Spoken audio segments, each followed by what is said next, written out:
I'm Rabbi David Silverman. We're here at Congregation Beth Jacob, which is having its third annual barbecue contest. It's a fundraiser. Kosher, thank you. Having its third annual kosher barbecue contest. It's a fundraiser for the synagogue, and we actually have many entries, about 10, 12 entries, who are working on 3 items: brisket, chicken, and ribs, and making a presentation. Now let's discuss a little bit about what it takes to make a kosher barbecue fest. And that is, there are restrictions that come from the Torah, the Bible. In the book of Leviticus, chapter 11, delineates the type of mammals that an Orthodox Jew, or anybody who wanted to follow the Torah, the Bible, would be obligated to eat. Those are animals that have a split hoof and chew their cud. So that includes things like cows, sheep, bison. However, animals such as pig or horse and the like would not be able to be eaten by a kosher consumer. That's correct.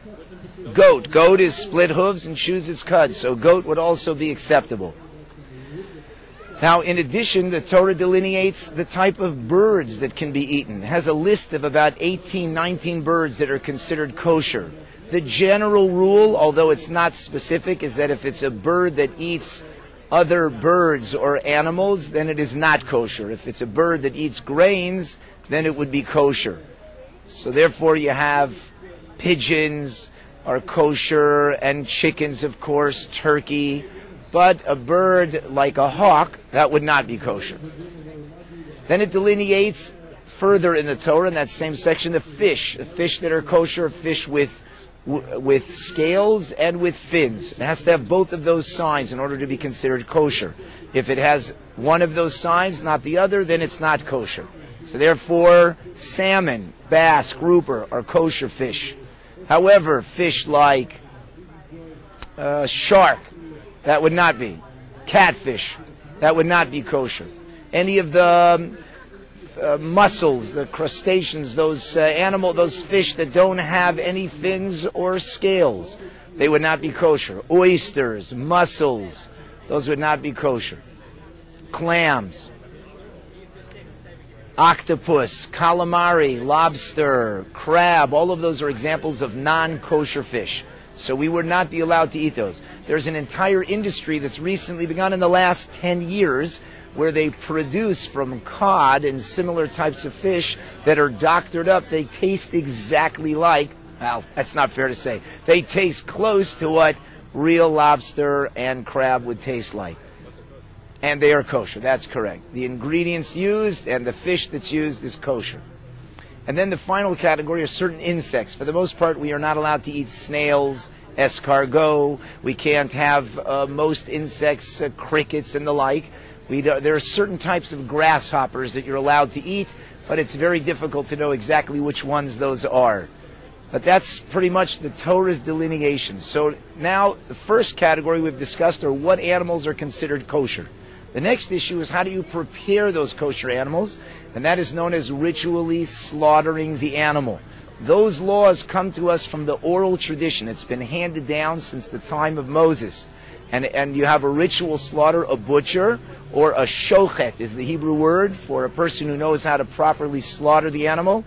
It's considered the most humane way, at least our understanding is the most humane way. There's actually been studies in Switzerland and other places that showed that this is the most humane way to kill an animal. It's a very quick method of cutting the animal open, the throat, and then a process is done to drain the blood most immediately, so the animal doesn't really feel much after the first 3 seconds or so. That's the ritual process of preparing the animal. And the animal, the inside of the animal is checked to ensure, for example, that the lungs had no lesions, to make sure that the animal would not have died within a year's period of time left to its own devices. That's another symbol of making sure the animal is kosher. Kosher means that it's properly prepared to be eaten by the standards delineated in the Torah. That's the word kosher. It's actually a Hebrew word. So we check the insides of the animal. There are certain parts of the cows, the beef family, that need to be removed. For example, the sciatic nerve, which is in the bottom back half of the animal. That's by obligations of the Torah, we're not allowed to eat it, and therefore that has to be removed. You have to have a person who knows. It's a quite tedious process.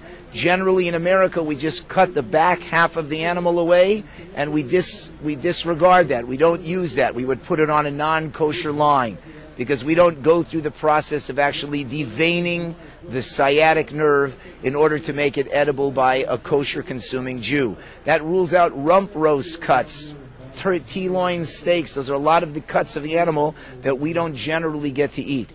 Now, it's interesting that in the state of Israel, where the beef industry is smaller, because the demand of consumption in certain regards is the numbers of people is less, it's also more expensive. So there, they actually take the time to devein the animal, and you can get certain cuts of meat in Israel that you cannot get in the United States of America, such as the T-loin, fillets, certain fillets that come from the back section of the animal.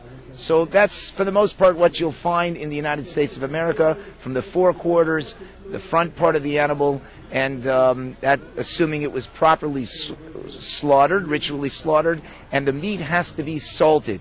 The salting is used in order to remove any of the blood that freely flows in the animal, in the meat part of the animal. And this is actually done twice, rinsing it off in between. It does make for kosher meat to be a little saltier than non-kosher meat, because they salted the meat twice in order to withdraw all of the blood.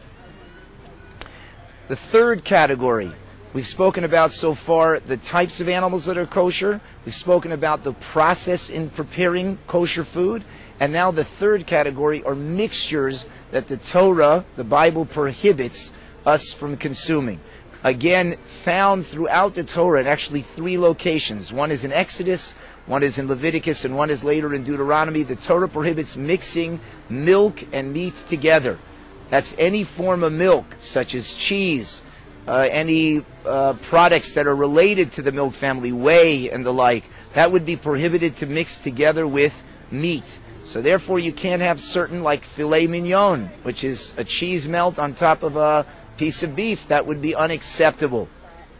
However, you could have fish and milk together. So you could have cheese together with fish. That's an acceptable mixture.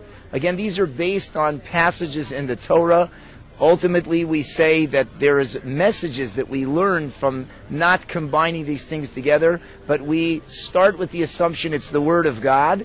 This is what God wants us to do in consuming that meat. There are sensitivities that we develop by not combining certain combinations of meat and cheese, for example, or certain combinations of animals that we learn, and we develop a philosophy, a sensitivity to the world around us, so that we just don't consume without thinking. We actually have to go through a process of verifying the kashrut, the acceptance of the combinations of food or the spices that we use to make sure that they have been prepared according to the religious dictum. There are non-kosher spices, again, depending on how they'd be prepared. Spices that come, for example, from animals that are not kosher. Spices that come from a processing which would involve, let's say, the spraying of lard or some type of oil substance that's from a non-kosher source. So even though the natural organic spice might be kosher, but the way that it's processed might create a problem. Wine, grape byproducts also are subject to certain prohibitions and restrictions in Jewish law. Therefore, those would have to be made kosher as well. That is, the wine process would have to be kosher as well. And so this creates an entire industry. It's a billion-dollar industry of providing kosher foods, spices that are packaged. What essentially it means is that there is some rabbinic authority or a knowledgeable individual at the plant at the time that these processes or these foods are processed to ensure that they follow the proper kosher restrictions and no additives are made which would render it non-kosher.